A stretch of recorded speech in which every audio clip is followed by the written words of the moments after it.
Bonjour les 5J. Je vous propose une petite vidéo sur la dérivée d'une fonction. Alors, je ne suis pas une super spécialiste des nouvelles technologies, mais on va faire avec les moyens du bord. L'avantage pour vous, c'est que vous allez pouvoir mettre sur pause. Vous allez même pouvoir revenir en arrière si certaines notions ne sont pas bien comprises. L'inconvénient, évidemment, c'est que pour poser des questions, ce sera un petit peu plus difficile. Mais je compte sur vous pour me les poser par mail ou par Messenger après, si vous avez besoin d'éclaircissement. Alors, ça fait quelques jours que certains d'entre vous m'ont montré qu'ils commençaient à maîtriser le calcul des dérivées. Donc, vous avez appris à utiliser des formules dans des calculs sans vraiment savoir ce que vous faisiez et pourquoi vous le faisiez. C'est donc le rôle de cette vidéo de vous expliquer ce que c'est une dérivée et à quoi sert une dérivée. Alors, petite introduction qui est en fait un petit rappel sur la notion de pente. Vous savez tous ce que c'est une pente. C'est une notion qui a été vue normalement en long et en large l'année passée dans le cadre des droites. Mais je vous rappelle quand même ce que c'est. Donc, une pente en géométrie analytique, ça se définit pour une droite. Et c'est donc un rapport entre la variation horizontale et la variation verticale correspondante si on prend deux points quelconques de la droite. Donc dire que la pente vaut 10%. Alors si on regarde le dessin, comme la voiture descend, mathématiquement on devrait dire que la pente est négative. Et donc 10%, ça veut dire que pour une distance horizontale de 100 mètres, on parcourt en même temps une distance verticale de 10 mètres. Or, sur le dessin du cycliste, la pente est en fait le rapport entre dH et dx. Donc, de manière générale, dans un repère du plan, la pente de la droite AB est égale à YB moins YA sur XB moins XA. Donc, si on dit que les coordonnées de A sont XA, YA, et celles de B sont XB, YB. Donc, c'est la différence des ordonnées sur la différence des abscisses. Si on revient en analyse, puisque nous sommes dans un chapitre d'analyse qui concerne donc les fonctions, il y a deux types de fonctions qui sont représentées par une droite. Donc une droite, en fait, c'est une courbe qui a une pente constante, si on veut. Alors les deux fonctions sont les fonctions constantes, donc ce sont des droites qui ont une pente nulle. Ce sont des droites horizontales. Et d'autres droites sont les graphiques des fonctions du premier degré. Donc là, on a une droite qui est non nulle, et on a deux cas. Si la fonction est croissante, mais la droite correspondante a une pente positive. Si la fonction est décroissante, la pente de la droite correspondante est négative. Et je vous rappelle que si l'équation de la droite est donnée par une formule du type y égale mx plus p, la pente, c'est donc le coefficient du x quand on a isolé y, donc c'est m. Donc dans le cadre de la première fonction du premier degré, la pente vaut 0,5. Dans le cadre de la fonction décroissante, la pente vaut moins 1. Pour les autres fonctions, en fait, on ne saurait pas définir une pente puisque la croissance change tout le temps. Et donc, à ces fonctions-là, on ne va pas donner donc une seule pente, mais on va essayer de définir une infinité de pentes différentes. Donc, un peu comme si la fonction devenait une infinité de petits morceaux de droite successifs. Et donc, c'est le rôle de la dérivée. Donc, si on prend l'exemple suivant qui est d'actualité, on regarde le nombre de personnes touchées par le coronavirus en Chine. Donc, vous pouvez remarquer que tous les jours, on pourrait attribuer à la courbe un petit morceau de droite, un petit segment de droite qui reprendrait un petit morceau de la courbe par jour. Si vous regardez par exemple entre le jour 2 et le jour 5, on pourrait donner faire correspondre à la courbe un petit morceau de droite. Et donc là, la pente serait, donc puisque sur 3 jours, on a 300 cas supplémentaires, on pourrait dire que la pente correspondante, ce serait 300 divisé par 3, donc 100. On a une pente de 100, donc ça veut dire que sur un jour, on a 100 personnes contaminées en plus. Maintenant, si vous regardez entre le jour 7 et le jour 8, vous remarquez, la courbe est beaucoup plus presque verticale. Ça veut dire que sur un jour, si vous remarquez, on a pris plus ou moins 1000 cas contaminés en plus. Donc, pour le jour 7, on pourrait dire que la pente de la droite qui correspond à ce petit morceau-là vaut 1000, puisqu'on a 1000 cas en plus sur un jour. Et donc, ce qu'on va faire, pour essayer de donner une idée de la croissance d'une fonction quand ce n'est pas une droite, c'est donc de donner à tous les petits morceaux qui définissent la courbe une valeur de pente différente. C'est exactement le rôle de la dérivée.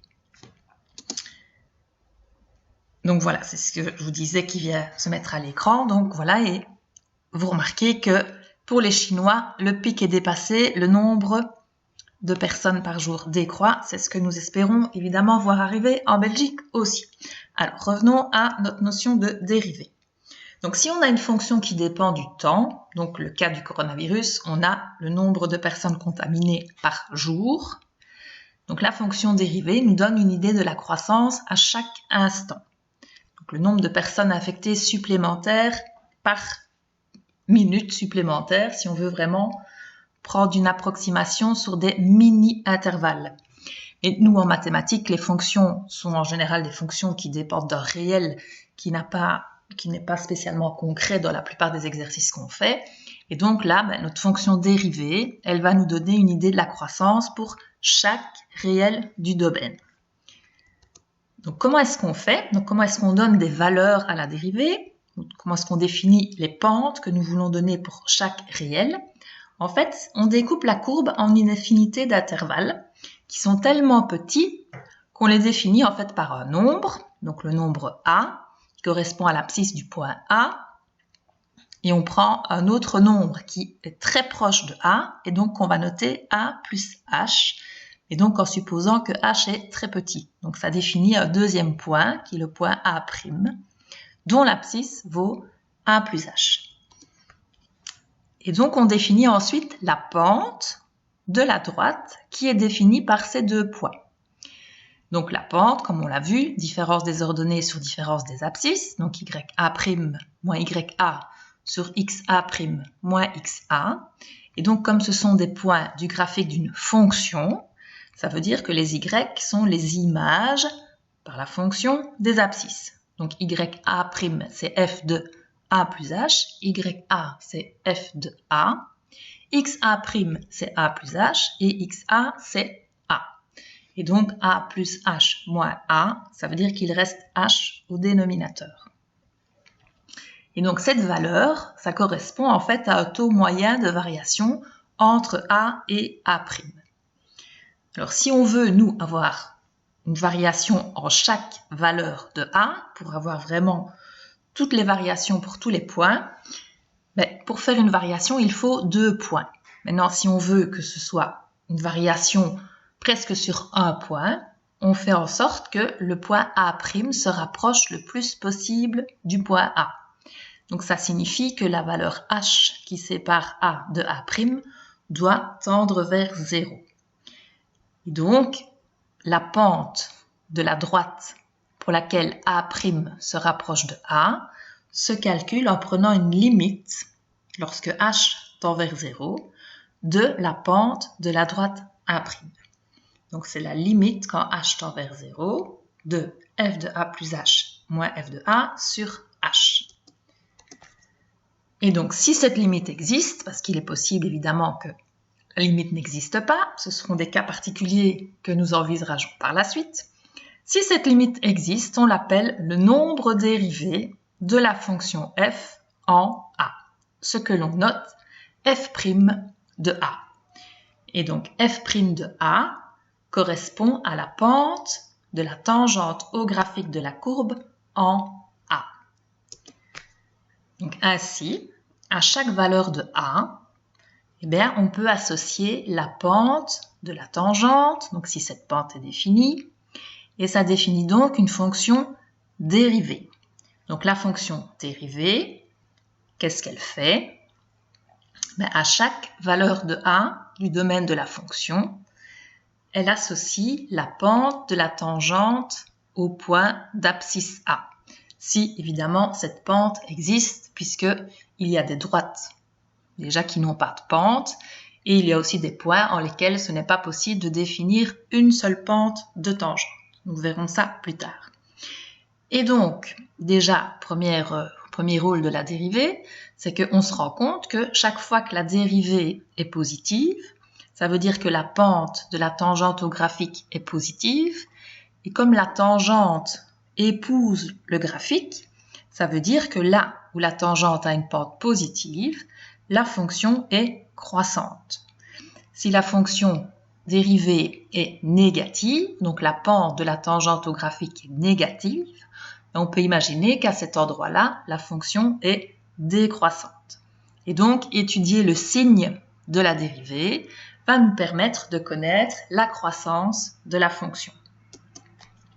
Si on revient au problème du coronavirus qui nous occupe, donc on nous parle sans cesse dans l'actualité d'aplatir la courbe, c'est-à-dire en fait de faire grandir moins vite, voire de faire diminuer le nombre de contaminations par jour. Ça consiste en fait à rendre le nombre dérivé le plus petit possible. Si le nombre dérivé devient négatif, c'est donc que le pic est passé. Donc si vous remarquez, sur la courbe rose, la tangente qui a été dessinée a une pente beaucoup plus forte que le graphique gris, où la pente est plus faible. Donc si la pente est plus faible, ça veut dire que le nombre de contaminations augmente moins vite. Et donc quand la pente va devenir négative, ça voudra dire que le nombre de contaminations diminue. Et donc, si vous écoutez l'actualité, quand nous commencerons à avoir un nombre dérivé négatif, ça voudra dire que les mesures de confinement fonctionnent. Et donc, ça voudra dire que la fin du confinement devrait normalement approcher plus rapidement. Donc, maintenant que nous avons introduit la notion de dérivée, donc venons-en évidemment aux définitions. Donc, si on résume, prenons une fonction qui est définie. Je vois qu'il y a un S, qu'il faudrait la relever d'ailleurs. Si une fonction est définie sur un intervalle I, et si on prend deux réels A et A plus H distincts de cet intervalle, on appelle le taux d'accroissement moyen entre A et A plus H, donc le rapport f de A plus H moins f de A sur H. Et donc, ce rapport correspond à la pente de la droite A', donc où A a les coordonnées A, f de A, et A' a les coordonnées A plus H, f de A plus H. De nouveau, petite faute dans le PowerPoint. Si la fonction dépend du temps, donc en fait, ça correspond à une vitesse moyenne, comme on parle de vitesse de contamination. Le nombre dérivé, donc c'est lorsqu'on fait tendre h vers 0. Donc lorsque les deux points qu'on a définis sur la courbe, en fait, sont pratiquement confondus, puisqu'il y en a un qui tend vers l'autre. Donc le nombre dérivé vaut la limite, quand h tend vers 0, de f de a plus h moins f de a sur h, à condition évidemment que cette limite soit définie, c'est-à-dire par exemple que ce soit la même à droite et à gauche, et que ce soit égal à un nombre réel. Donc si cette limite est infinie, on dit qu'il n'y a pas de nombre dérivé, et que ça se dit d'ailleurs que la fonction n'est pas dérivable en A. Et donc comme on l'a vu, ça correspond à la pente de la tangente au graphique de f en son point d'abscisse A. Et donc si la fonction dépend du temps, cette limite correspond à une vitesse instantanée, comme on parle de vitesse instantanée de contamination. Donc la fonction dérivée, qui est une fonction que l'on note f' de x, donc c'est la fonction qui a tout réel en lequel la fonction est dérivable, c'est-à-dire en tout réel en lequel la limite que nous avons définie existe et est un réel, associe le nombre dérivé. Donc son domaine de définition est appelé le domaine de dérivabilité et est noté DOM avec un petit d en dessous f. Donc f', la fonction dérivée, prend ses valeurs dans le domaine de dérivabilité et elle associe à toute valeur de x, f' de x, donc il faudrait remplacer le a par une petite flèche, qui vaut donc la limite quand h tend vers 0 de f de x plus h moins f de x sur h. Alors, première remarque, c'est une propriété que nous aurions démontrée si nous avions eu cours normalement, mais étant donné que les cours sont suspendus, on va à l'essentiel. Donc, si une fonction est dérivable sur un intervalle, elle est en fait continue sur cet intervalle. Donc, vous pouvez voir la démonstration en allant voir sur la page 103 des feuilles que vous avez reçues. Alors, les formules de dérivation, donc en fait, vous les avez déjà utilisées, mais voilà comment on les obtient. Comme ça, vous pouvez faire le lien entre ce que je viens d'expliquer et ce que vous avez déjà fait pendant quelques jours. Donc, pour chaque fonction, on peut définir une fonction dérivée. Donc, si je prends par exemple la fonction constante, f de x égale k, vous savez déjà que la dérivée de k, c'est 0. Pourquoi ? Si je calcule la limite quand h tend vers 0 de f de a plus h moins f de a sur h, étant donné que quel que soit x, l'image par la fonction de x est k, si j'ai a plus h à la place de x, j'ai quand même comme image k. Si j'ai a à la place de x, j'ai aussi comme image k. Et donc, on a au numérateur k moins k sur h. Comme k moins k, ça fait 0, en fait, la limite que nous devons calculer porte sur la fonction 0 et la limite quand h tend vers 0 de 0 vaut 0. Et donc, comme vous pouvez constater, la pente d'une droite horizontale vaut bien 0. Quelle que soit la valeur de a, j'ai la même pente tout le temps puisque c'est une droite. Cette pente qui est nulle, donc la dérivée de la fonction constante vaut 0. Parce qu'on note k' égale 0. Et donc là, je constate que ma limite sera toujours un réel, quelle que soit la valeur de a. C'est pour ça que le domaine de dérivabilité est R, puisque pour toute valeur de a, j'ai comme limite 0. Alors passons à la fonction identique. Donc je vous rassure, je ne vais pas faire avec vous toutes les fonctions.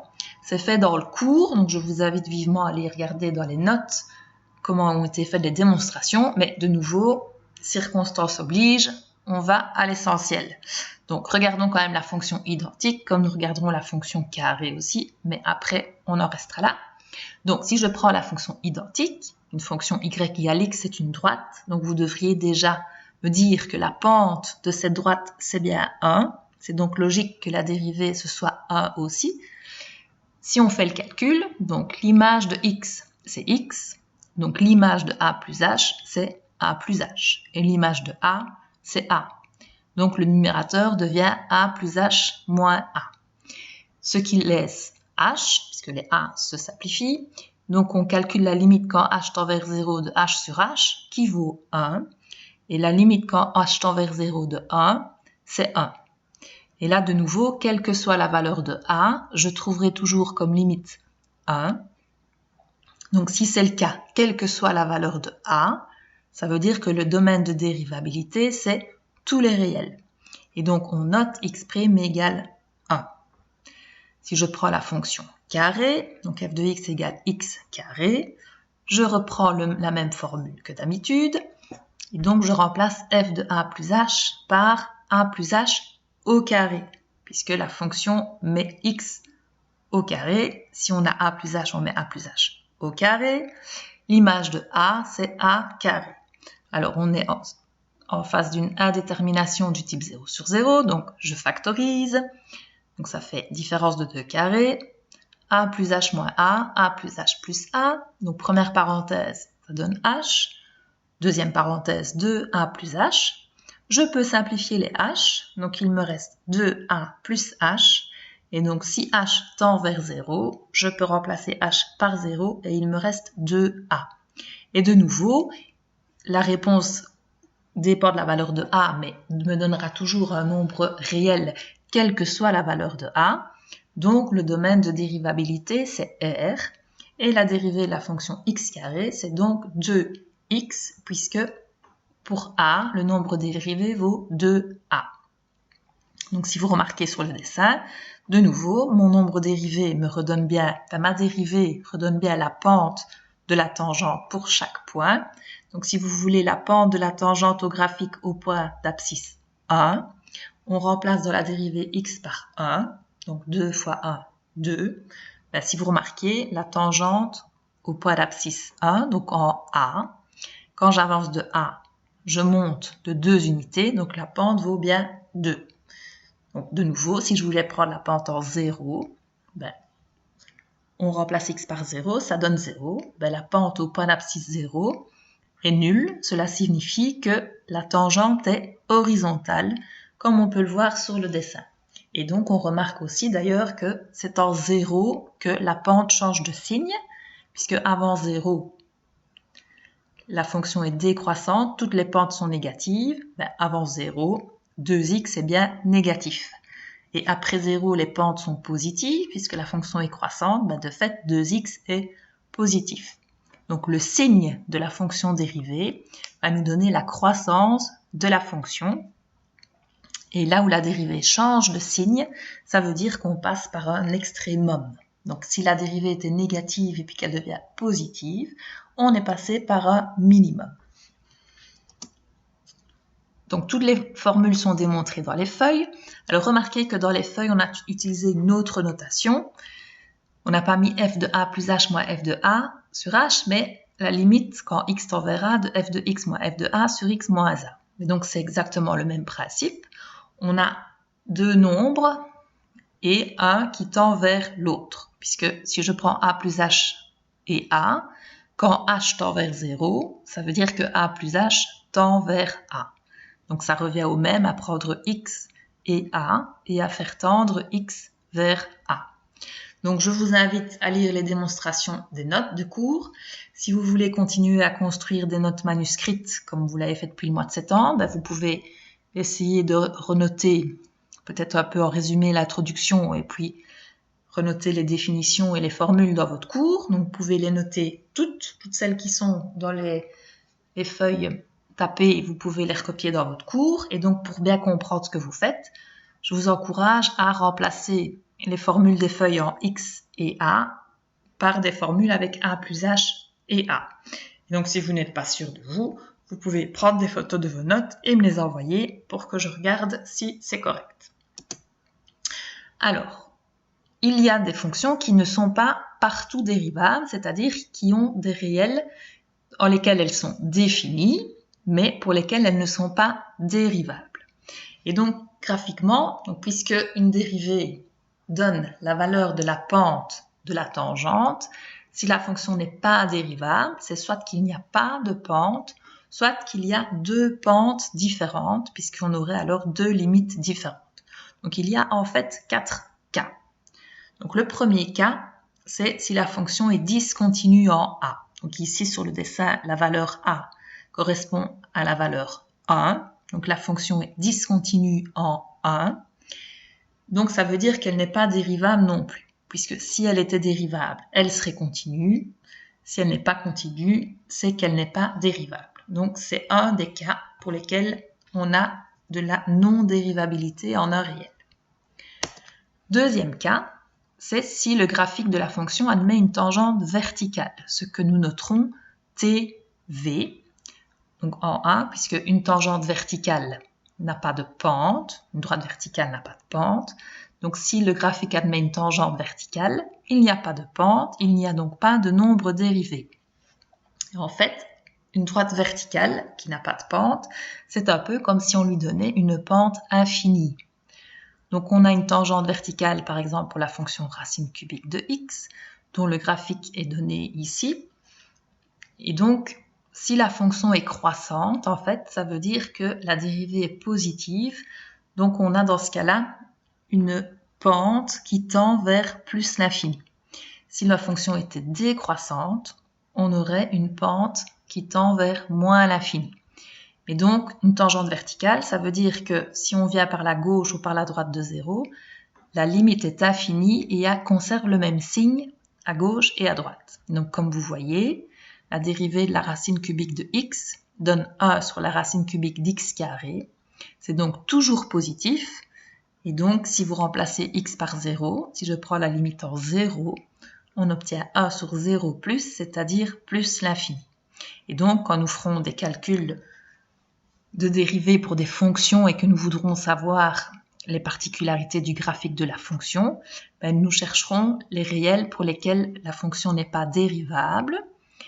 Et si, en calculant la limite, donc on tombe sur un infini qui a le même signe à gauche et à droite, nous en conclurons que la fonction correspondante admet pour son graphique une tangente verticale en ce point-là. Et donc, nous écrirons dans des tableaux de variation que nous ferons pour ces fonctions TV, donc comme tangente verticale, en dessous de la valeur correspondante. Alors, un troisième cas, c'est lorsque le graphique de la fonction admet un point de rebroussement. Donc, ce que nous noterons PR en A.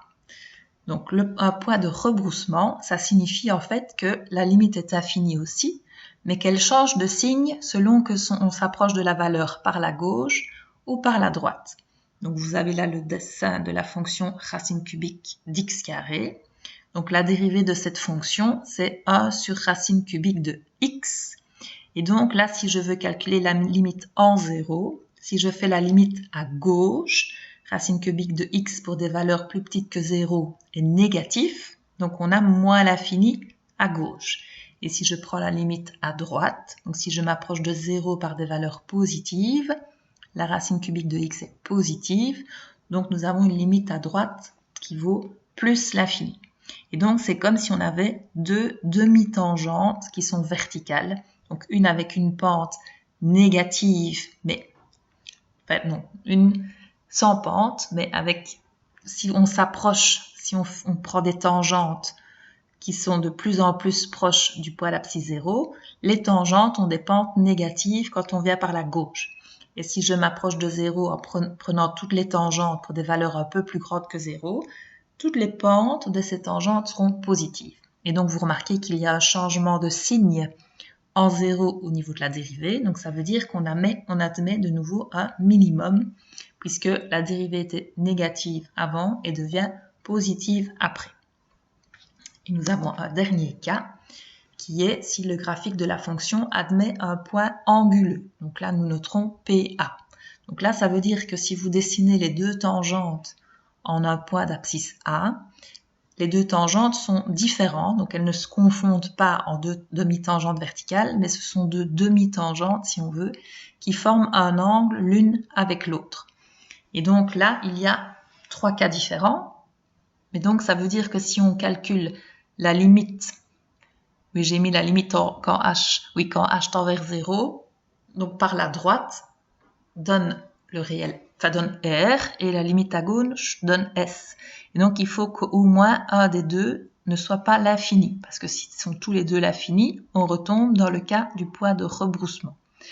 Donc, il y a une limite qui vaut un réel d'un côté, éventuellement qui vaut aussi un réel de l'autre. Alors, les deux réels sont différents, puisqu'on a des limites à gauche et à droite différentes, mais on pourrait aussi avoir un infini d'un côté avec un réel de l'autre. Et de nouveau, il faut aussi que les réels soient de signe contraire, ou bien que si R est positif et S vaut l'infini, qu'il y ait un signe qui change. Donc, par exemple, R vaut 3, alors S vaut moins l'infini. Donc, puisque un point anguleux, c'est aussi un point où on a un extrémum. Donc, ici, sur le dessin en dessous, c'est un minimum, mais ça pourrait être un maximum. Remarquez que lorsque la fonction n'est pas dérivable, il se peut que la limite à droite soit un nombre. On dit alors que la fonction est dérivable à droite. Et si la limite à gauche est un nombre, donc qui n'est pas le même que la limite à droite, on dit que la fonction est dérivable à gauche. Donc voilà, vous avez un exemple ici d'une fonction, vous avez le graphique, vous avez l'expression analytique. Donc vous pourriez calculer tout seul la dérivée. Et donc on remarque que si on prend la limite de la dérivée à droite, on a racine de 2. Si on prend la dérivée à gauche, on a moins racine de 2. C'est le cas en fait souvent, si vous remarquez, quand on a une valeur absolue. Puisque la fonction racine d'x carré fois x plus 2, c'est la même chose que valeur absolue de x fois racine d'x plus 2. Et donc quand on a une valeur absolue de x, il arrive souvent qu'on ait un point anguleux. D'ailleurs, la fonction valeur absolue de x, dont le graphique forme un V, admet un point anguleux en 0. Voilà, donc je vais en rester là pour aujourd'hui. Je vous encourage à réécouter, voire à recopier certaines choses de ce qui a été dit dans cette vidéo. Je vous laisse digérer tout ça et puis je reviens vers vous très vite avec des applications concrètes que l'on peut faire à partir de ces notions. Bonne fin de journée et à bientôt!